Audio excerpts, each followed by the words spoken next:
अस्सलामुअलैकुम students, welcome to my channel. आज की वीडियो में बच्चों हम स्टार्ट कर रहे हैं question number 3 exercise number 20.1 class 10 के लिए। अब क्वेश्चन देखें, क्वेश्चन कितना आसान है। Determine the value of m in each of the following quadratic equation that will make the root equal. उसने कहा सर आपको क्या करना है, आपको वैल्यू ऑफ m फाइंड करनी है। किसकी? क्वाड्रेटिक इक्वेशन की। कंडीशन क्या है कि रूट्स क्या हैं? इक्वल हैं। अच्छा, एक बात याद रखिएगा, उसने आपको कुछ दो क्वेश्चन दिए, दोनों के दोनों ही इंपॉर्टेंट है। क्वेश्चन नंबर 1 ज़्यादा इंपॉर्टेंट है। ठीक है बच्चों, अब स्टार्ट करते हैं क्वेश्चन नंबर 1। क्वेश्चन नंबर 1 है क्या? अभी देखें ज़रा, उसने मेंशन क्या किया, m + 1 x²। ठीक है, इंटू आगे का x², साथ में क्या है +2, इंटू आगे क्या आपके पास m + 3, साथ में आपके पास आ गया x, फिर आपके पास क्या भाई 2m + 3। अच्छा, यहाँ पे आगे क्या लिखा हुआ, =0 के बाद उन्होंने लिखा हुआ है sir provided m not equal to -1। उसने कहा सर जो आपके पास m की वैल्यू -1 नहीं हो सकती। रीज़न क्या है भाई? रीज़न याद रखिए, क्वाड्रेटिक इक्वेशन अगर है ना बच्चों ये, तो याद रखिएगा अगर m की जगह आपने -1 रखा तो ये वाला जो आपका पास क्वाड्रेटिक फैक्टर है ये बेसिकली क्या हो जाएगा, 0। ऐसे ही है ना, ये -1 + 1 क्या हो जाएगा, कैंसिल, और आपके पास क्वाड्रेटिक फैक्टर ही क्या बन जाएगा, 0। तो याद रखिएगा क्वाड्रेटिक टर्म में ना आपके पास b भी 0 हो सकता है, c भी 0 हो सकता है, लेकिन याद रखिएगा जो a है a कभी भी 0 नहीं होगा। ठीक है, क्लास 9 जो आपने पढ़ा होगा, जब क्वाड्रेटिक इक्वेशन पढ़ते थे तो उसमें भी बताया करते थे टीचर कि भाई क्वाड्रेटिक इक्वेशन के अंदर याद रखिएगा b भी 0 हो सकता है, c भी 0 हो सकता है, लेकिन आपके पास a कभी 0 नहीं हुआ, क्योंकि अगर a 0 के तो क्वाड्रेटिक इक्वेशन ही नहीं रहेगी। ठीक है बच्चों, तो चले, उन्होंने कहा सर a आपके पास क्या होगा, जो x² का कोफिशिएंट होगा, यानी कि a मेरे पास क्या आ गया भाई, जल्दी से बताइए। उन्होंने कहा सर a मेरे पास आ गया m + 1। ठीक है, अब मुझे ये बताइए b आपके पास क्या होगा। सर b क्या होगा, जो आपके पास किसका कोफिशिएंट होगा, x का, तो क्या बोलेंगे 2m + 3। आगे बोले सर जो बच जाएगा बच्चों को क्या हो जाएगा, c, यानी कि क्या बना 2m + 3। अच्छा, हम कैसे कहते हैं इसको, हम ऐसे कहते हैं कि सर जो x² के साथ होगा वो a होगा, जो सिंपल x के साथ होगा वो b होगा, और जो बच जाएगा वो क्या होगा, c। और अगर आपको याद हो तो general form of quadratic equation क्या होती है भाई, ax² + bx + c = क्या हो जाएगा, 0। तो याद रखिएगा जो आपके पास x² के साथ होगा वो a होगा, जो सिंपल x के साथ होगा वो क्या होगा, b, और जो बच जाएगा वो क्या होगा बच्चों, c। तो हमने क्या कहा, जो x² के साथ है वो a है, जो सिंपल x के साथ है वो क्या है, b, और जो बच गया वो क्या हो गया भाई, c। अब यहाँ पे आपको एक चीज़ मेंशन करनी पड़ेगी, क्या सर उसने कंडीशन क्या दी थी, इक्वल रूट्स। तो आप लिखेंगे 4 equal roots. Sir equal roots के लिए कंडीशन अगर आपको याद हो तो हमने क्वेश्चन नंबर 1 में पढ़ी थी। सर क्या कंडीशन होती है कि डिस्क्रिमिनेंट बच्चों किसके बराबर होता है, 0 के। जो डिस्क्रिमिनेंट है वो किसके बराबर होगा, 0 के। अब इसी कंडीशन को आगे लेके चलिए। अच्छा, डिस्क्रिमिनेंट होता किसके बराबर है, मुझे पूरी उम्मीद आपको पता होगा। डिस्क्रिमिनेंट बराबर होता है आपके पास किसके, डिस्क्रिमिनेंट की वैल्यू होती है बच्चों आपके पास b² - 4ac, b² - 4ac। तो जल्दी से अब लिखे हमें b²। उन्होंने कहा सर b की जगह मैं क्या लिखूंगा, जल्दी से बताइए, 2 इंटू आगे क्या आ जाएगा m + 3। अच्छा, b पे स्क्वायर था तो इसके ऊपर भी आप लगा देंगे होल स्क्वायर, -4। ठीक है भाई, -4। a की जगह मैं क्या रखूंगा, a की जगह रखूंगा m + 1। ठीक है, और c की जगह मैं क्या रखूंगा, c की जगह रखूंगा मैं 2m + 3। ठीक है, इक्वल टू ये क्या हो जाएगा, 0। जैसे ही मैंने यहाँ पे आया तो बच्चों यहाँ पे मैंने क्या किया, स्क्वायर तो दोनों पर है, तो 2 का स्क्वायर क्या हो जाएगा भाई, 4। ठीक है, 2 का स्क्वायर तो 4 हो गया, लेकिन यहाँ क्या लग जाएगा, m + 3 का होल स्क्वायर, और साइड में क्या आया, -4 आया, फिर क्या आया भाई ब्रैकेट में m + 1 इंटू आगे बोलिए 2m + 3। ठीक है, इक्वल टू क्या हो गया भाई, 0। अब मैंने क्या किया, मैंने दोनों में से 4 तो ले लिया कॉमन। ठीक है भाई, 4 क्या ले लिया कॉमन, तो पता है मेरे पास कंडीशन क्या बची। उन्होंने कहा सर मेरे पास कंडीशन बनी m + 3 होल स्क्वायर। ठीक है, माइनस, अच्छा इन दोनों को मल्टीप्लाई करना शुरू करें भाई। जब मल्टीप्लाई करेंगे तो 2 ब्रैकेट मल्टीप्लाई कैसे होते हैं, पहले पहला वाला किससे मल्टीप्लाई होगा, दूसरे ब्रैकेट से। ठीक है, और दूसरा वाला भी किससे मल्टीप्लाई होगा, दूसरे ब्रैकेट से। ठीक है बच्चों, याद रखिएगा वाली बात मैं आपको समझा दूं कि हुआ क्या ये। उन्होंने कहा सर दोनों में कॉमन क्या था, 4 और 4, तो 4 तो चला गया बाहर, तो यहाँ पे तो ये एज इट इज आ गया, माइनस साइन भी एज इट इज आ गया, दोनों आपस में क्या हो रहे थे, मल्टीप्लाई। तो अगर ये दोनों आपस में मल्टीप्लाई हो रहे हैं तो कंडीशन क्या होगी, पहले m जो है वो किससे मल्टीप्लाई होगा, पूरे ब्रैकेट से, यानी कि दोनों से। ठीक है, सेम एज इट इज़ 1 भी क्या होगा, दोनों से 1/1 मल्टीप्लाई होगा, पहले से और फिर दूसरे से। अच्छा मेंशन करवा दिया मैंने इसलिए ताकि आप परेशान ना हो कि ये हुआ क्या है। ठीक है भाई, अब मूव कीजिए इसको आगे, बताएं क्या होगा। सर ये 4 मल्टीप्लाई तरह के क्या हो जाएगा, डिवाइड, तो इसका तो चैप्टर हो जाएगा क्लोज। यहाँ बताएं यहाँ क्या होगा, उन्होंने कहा सर यहाँ आप लगाएंगे फॉर्मूला। अच्छा फॉर्मूला कौन सा लगाएंगे, अगर आपको याद हो तो फॉर्मूला लगाएंगे a plus B whole square का। तो बताइए a plus B whole square formula है क्या भाई, उन्होंने कहा सर a स्क्वायर, आगे बताइए प्लस 2ab, फिर बोले सर क्या होगा प्लस बी स्क्वायर। तो बच्चों एक्सपेंड कीजिए फॉर्मूला, a की जगह पे क्या लिखूंगा m, ठीक है स्क्वायर, फिर क्या लिखा मैंने प्लस 2, a की जगह पे क्या आएगा m, b की जगह पे आपके पास क्या आ जाएगा 3, ठीक है, a की जगह पे m आएगा, b की जगह पे क्या आएगा 3, आगे क्या लिखा है b स्क्वायर, तो आपके पास 3 का क्या हो जाएगा स्क्वायर, ठीक है माइनस। अब बताएं भाई यहाँ पे क्या आया, उन्होंने कहा सर 1/1 मल्टीप्लाई करेंगे, 2 को m से मल्टीप्लाई करूंगा तो क्या आएगा भाई 2m स्क्वायर, ऐसे ही 2m जब m से मिलेगा तो क्या हो जाएगा 2m स्क्वायर। अच्छा मैं 3 को अगर m से मल्टीप्लाई करूंगा तो क्या आएगा 3m, फिर बताइए कि 2m को जब 1 से मल्टीप्लाई करूंगा तो क्या आएगा भाई 2m, और 3 को 1 से मल्टीप्लाई करूंगा 3 1 से क्या आ जाएगा 3, इक्वल टू क्या हो जाएगा 0। अब इसको सिंप्लीफाई करें, m का स्क्वायर क्या हो जाएगा m स्क्वायर, दोनों को मल्टीप्लाई कीजिए 2 3 6m, और 3 का स्क्वायर क्या हो जाएगा 9। यहाँ बताएं यहाँ आपके पास क्या आया, यहाँ आपके पास आ गया भाई 2m स्क्वायर, ठीक है, दोनों को प्लस किया अपने 5 और 3, आपके पास 2 क्या हो जाएगा 5, ठीक है 3 और 2 क्या हो जाएगा 5, और फिर आपके पास क्या आ गया 3, इक्वल टू क्या हो गया 0। अच्छा ये 4 कहाँ गया भाई, सर ये 4 मल्टीप्लस से यहाँ पे आके डिवाइड हो जाएगा, जब डिवाइड करेंगे तो 0 आंसर आएगा। चलिए सर आगे बताएं आगे क्या है, उन्होंने कहा सर पहले में तो मेरे पास क्या आ जाएगा भाई m स्क्वायर, फिर मेरे पास क्या आएगा भाई 6m, अच्छा फिर मेरे पास आया 9, और यहाँ साइन माइनस साइन से मल्टीप्लाई करेंगे तो माइनस का 2m स्क्वायर, ठीक है माइनस का 5m, और माइनस का 3, इक्वल टू क्या हो गया आपके पास 0। ऐसा ही है, बिल्कुल ऐसा ही है।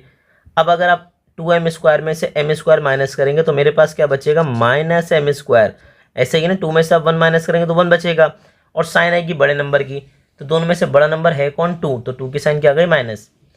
अब 6m और यहाँ 5m, सर साइन क्या है प्लस माइनस माइनस, 6 में से 5 माइनस करेंगे तो आपके पास क्या बचेगा m, दोनों में से बड़ा नंबर कौन है 6 की साइन क्या हो जाएगी प्लस। अब बताएं सर यहाँ पे क्या होगा, उन्होंने कहा सर प्लस माइनस माइनस, ठीक है, अच्छा माइनस करेंगे 9 में से 3 माइनस करेंगे तो क्या बचेगा 6, दोनों में से बड़ा नंबर कौन है 9, 9 की साइन क्या है बच्चों प्लस। अब चाहें तो इसी को सॉल्व कर दें आप, मिडिल टर्म ब्रेक मतलब अप्लाई करें और सॉल्व कर दें, लेकिन अमूमन हमारी कोशिश ये होती है कि हमारा जो लीडिंग फैक्टर है ना, जैसे यहाँ पे m स्क्वायर है वो माइनस में ना, ये हमारी जनरल कोशिश होती है, अब चाहें तो करें नहीं चाहें तो मत करें। तो हमने क्या किया, हमने कहा सर ये माइनस में आ रहा है तो उसको प्लस में लाने के लिए हमने क्या किया माइनस साइन से मल्टीप्लाई करवा दिया, तो माइनस साइन से मल्टीप्लाई करवाएंगे तो ये माइनस माइनस क्या हो जाएगा प्लस, यहाँ माइनस से मल्टीप्लाई करिए माइनस प्लस क्या होगा माइनस, और यहाँ माइनस से मल्टीप्लाई कीजिए तो माइनस प्लस क्या हो जाएगा माइनस। ठीक है बच्चों, हमने माइनस से मल्टीप्लाई किया तो जैसे ही माइनस से मल्टीप्लाई करेंगे तो सबकी साइंस क्या हो जाएंगी चेंज, जो माइनस में था वो प्लस में आएगा, जो प्लस में था वो माइनस में आएगा, जो प्लस में था वो किस में आ जाएगा माइनस में। अब एक काम कीजिए, मिडिल टर्म ब्रेक अप्लाई कीजिए और सॉल्व कर दीजिए।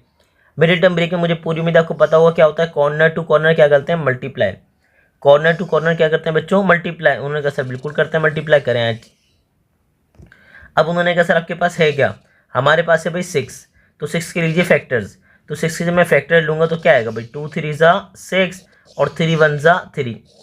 और हम अपने बच्चों को मिडिल टर्म ब्रेक में सिखाते हैं और आपको भी मुझे पूरी उम्मीदें पता होगा कि सर क्या करना पड़ता है। देखिए साइंस मल्टीप्लाई करते हैं, जिन दोनों को आपने मल्टीप्लाई किया था उन्हीं की साइन मल्टीप्लाई करेंगे, इसकी साइन क्या है माइनस और इसकी साइन क्या थी प्लस, तो माइनस प्लस क्या होगा माइनस, यानी कि माइनस करने के बाद आपके पास आना चाहिए मिडिल फैक्टर। ठीक है बच्चों, तो मेरे पास क्या आया भाई 3 1 ज़ा 3 और 3 में से मैं 2 माइनस करूँगा तो मेरे पास क्या आ जाएगा 1। ठीक है भाई, तो उन्होंने क्या लिखा, उन्होंने लिखा m स्क्वायर माइनस 1 की जगह मैंने क्या लिखा 3 माइनस 2, साथ में क्या आएगा m, फिर क्या आएगा माइनस 6 इक्वल टू क्या आएगा भाई 0। अब आगे बताइए आगे क्या आएगा, आगे बिल्कुल आसान है भाई m स्क्वायर, ठीक है 1/1 मल्टीप्लाई कीजिए किससे, पहले माइनस साइन से मल्टीप्लाई कीजिए दोनों को, ठीक है, और फिर आप एक काम करेंगे m से मल्टीप्लाई करेंगे दोनों को, मतलब पहले वाले को भी और दूसरे वाले को भी, तो करें भाई मल्टीप्लाई। तो माइनस साइन से मल्टीप्लाई करेंगे माइनस का 3 और m से मल्टीप्लाई करेंगे तो -3m। फिर ये माइनस माइनस क्या हो जाएगा प्लस, जब मैं 2 को m से मल्टीप्लाई करूँगा तो क्या देगा 2m, माइनस का 6 इक्वल टू क्या हो जाएगा 0। अब देख के बता दोनों में कॉमन क्या है, दोनों में कॉमन है मेरे पास m, तो अगर m बाहर चला गया तो m स्क्वायर में से m बाहर जाएगा तो क्या बचेगा m, 3m में से अगर m बाहर लेंगे तो क्या बचेगा भाई 3। सेम एज इट इज़ 2 और 6 में कॉमन टेबल है 2 का, तो अगर 2 में बाहर ले लूँगा तो मेरे पास क्या बचेगा m माइनस, और ये आपके पास 2 का टेबल कितना पड़े 6 था, 2 3 ज़ा 6। अच्छा मिडिल टर्म ब्रेक में आपको पता है कि दोनों ब्रैकेट सेम आने चाहिए जो कि आई भी हैं, तो अब क्या करेंगे दोनों को कॉमन ले लेंगे और फर्स्ट टर्म में क्या बचा आपके पास m, सेकेंड टर्म में क्या बचा 2 इक्वल टू क्या आ गया भाई 0। ठीक है बच्चों, यहाँ तक कि आपने कंडीशन बना ली। अब इसके बाद अब क्या करेंगे, इसके बाद देखें अगर दोनों वैल्यूज मल्टीप्लाई होने पे आंसर 0 आ रहा है तो याद रखिएगा ये तभी पॉसिबल है जब दोनों में से एक या दोनों किसके बराबर होंगे 0 के। मुझे पूरी मेरी वाली बात आपको समझ नहीं आई, 2 मिनट के लिए वेट करें, बात समझें। उन्होंने कहा सर अगर मुझे बताएं मैं 5 को किससे मल्टीप्लाई करूँ कि आंसर मेरा 0 आ जाए। उन्होंने कहा सर 0 से। अच्छा बताइए -4 को मैं किससे मल्टीप्लाई करूँ कि मेरा आंसर 0 आ जाए। उन्होंने कहा सर 0 से। तो 9 को मैं किससे मल्टीप्लाई करूँ कि आंसर 0 आ जाए, अगेन किससे 0 से। तो याद रखिएगा अगर दोनों का प्रोडक्ट किसके बराबर आ रहा है 0 के, इसका मतलब दोनों में से कोई एक किसके बराबर है 0 के, या तो पहला वाला किसके बराबर है 0 के, या तो फिर दूसरा वाला किसके बराबर है 0 के।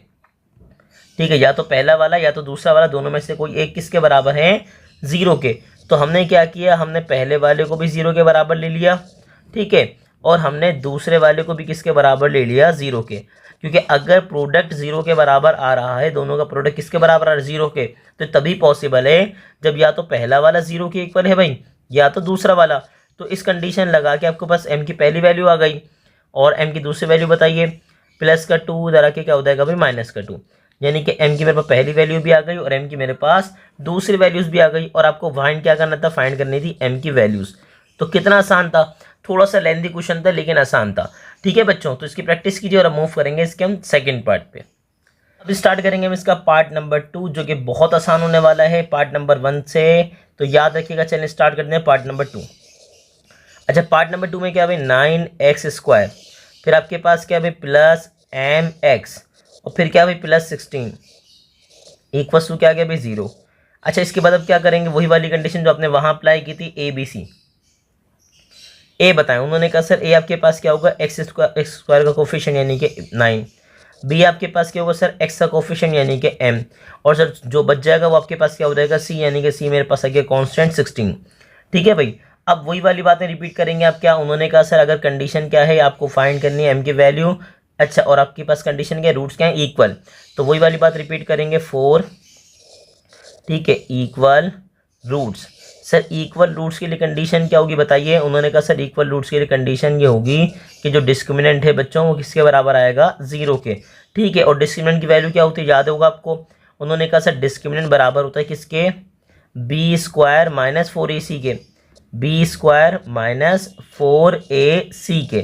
ठीक है, तो चलिए आप चीज़ें पुट करो, बताएं क्या आया b²। सर b की जगह पे क्या आ जाएगा m², आगे बोलिए -4, सर ए की जगह पे क्या लिखूंगा 9 और सी की जगह पे क्या लिख दूंगा 16।